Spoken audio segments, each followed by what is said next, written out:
So that was a fantastic turnout of people. Councillors, you'll be interested to know that 67 out of 70 councillors attended a neighbourhood partnership, which is probably a better turnout. You get a full council actually. So that shows the level of involvement and engagement from local councillors. One of the councillors, Richard Eddy, I know many of you will know, is seriously ill, so wasn't able to be there. I don't know about the other two, I don't even know who they were, I don't think I want to know who they were. But that was pretty good buy-in, I have to say, from local councillors. There's an issue that's come up, which in some neighbourhood partnerships, where there's an issue about lack of clarity about who is in the partnership and who isn't in the partnership, lots and lots around the room. And I don't think that's for me to determine, I think that's for you to determine about how you want to go about that. And I know a number of you are looking at that issue, will do in weeks and months. In some instances, that did cause a bit of problem in the meeting. Certainly one I was at, I felt there was a little bit of friction about it actually, and some things were said that probably weren't that particularly helpful, though it did highlight the issue. Most of the neighbourhood partnerships have agreed, or at least agreed a process around that issue around who's a member of the neighbourhood partnership. And they are meetings held in public as opposed to public meetings. Think about it. About half of the neighbourhood partnerships agreed how they're going to involve more residents beyond the numbers that turn up at a neighbourhood partnership. And I'm particularly talking about really the ward-based neighbourhood forums or whatever process that you're going to put in place in your area, and that's really for you to decide. We've made recommendations about that, but that's for you to decide. The ones that are not settled that yet are probably going to try and settle that at the next meetings. Where large members of the public turned up, it was sort of closer to like being an open forum type meeting. And I think if you're trying to make decisions around highways or whatever it happens to be, it was highways last time, when you've got a large number of people in the room, it is really difficult actually. Because lots of people want to say, quite rightly so, that's why they've turned up. But from the point of view of the person chairing the meeting, it can be quite tough to handle and manage that sort of process. So you don't get people offside, you want to be inclusive, but you do also need to try and get to a conclusion and a decision. That's quite a dilemma, I think, that we've got. And partly the reason why we've suggested that neighbourhood forums may be another way of involving those people. But that is an issue for you as much as it is for any of us, really. My take, the ones I got to, was that some public expectations were met, but in some they clearly weren't. I think that's fair to say as well. Talk a bit about papers. Oh dear, this is one of the more contentious dimensions to the neighbourhood partnership. Shall I say what I really think? Yeah. Yes, please. Oh dear. It's ridiculous to expect people to cope with 120 papers, or in Beveridge's case, I think you got it down to about 75, something like that, by pruning.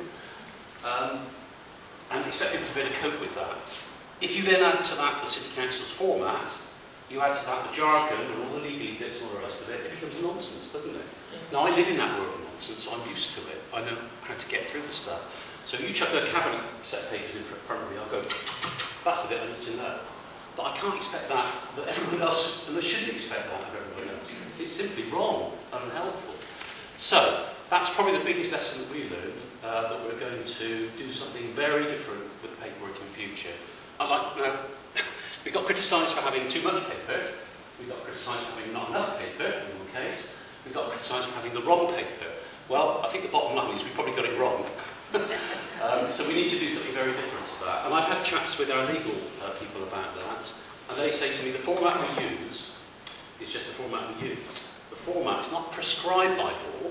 There are certain things that we do have to do when we're making decisions as a council that has to be there, but how you do that, how you present that, is, I think, up for grabs, according to him. So I'm going to take him at his word, and the next round of neighbourhood partnership meetings, I think, will be very different in the way the paperwork is presented. One of the dilemmas with this, certainly on the first round, is knowing who should have the papers. Because if we've had some sort of invite out there, we don't know exactly who's going to turn up. Put yourselves in the officer's shoes. Who do you send the papers to? You just don't know. And if you think you've got a list of people, which we've got from each partnership, and you've sent it out to 20 people, and 60 people turn up, 40 people are going to be pretty hacked off because they've been given the papers on the night and they've been given that much paper to read. It just doesn't work, does it?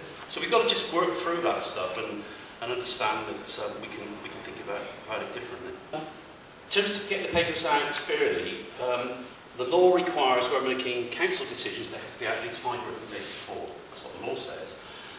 As the process went on, we did get better at that. I think the best one was Bishopston, Cottam and Redland, which had 9 clear working days, which is better. So we're saying, well, the minimum should be 10 working days. And that would then include at least 1 weekend, maybe even 2. Most of the venues seem to be suitable and successful, but that was variable. And the acoustics in some places were very unhelpful. And the layout of the room, you know, I think we ended up probably recommending that it should be a horseshoe shape with other people sort of sat facing into the horseshoe. But, you know, you have to tailor that according to the number of people and the shape and the acoustics and all sorts of things like that. It's not straightforward. Certainly the Dundry View, as it's called, Neighbourhood Partnership, formerly known as Parkcliffe, Honeywood, Bishopsworth, whatever. Parkcliffe and Whitchurch I should know because that's where I live. Yeah. So I live in Dundry View, Neighbourhood Partnership. Used a school, which was a nice little school, unfortunately not disabled access. So although the person that was in the wheelchair managed to get into the room, quite rightly made the comment, I had to come through the playground through a back door. Where's the disabled look? You know, just not on really. So we need to think about those things as well.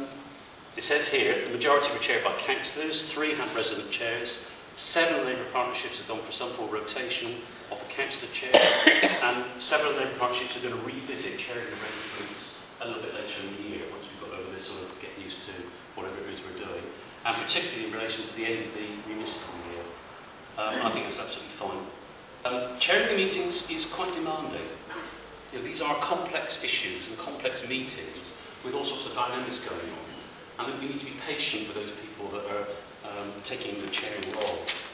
They did their best, in certainly my experience, to create as an inclusive atmosphere as possible. I've heard comments about 1 or 2, and I won't mention them, where that didn't feel to be the case, and you'll have your review on that. One of the things from an officer's point of view is that where we had pre-meeting with either the chair or the councillors or whoever, generally speaking the meeting went better, because the chair, particularly in the meeting, felt better equipped to take a course through the meeting and get to the other end of it.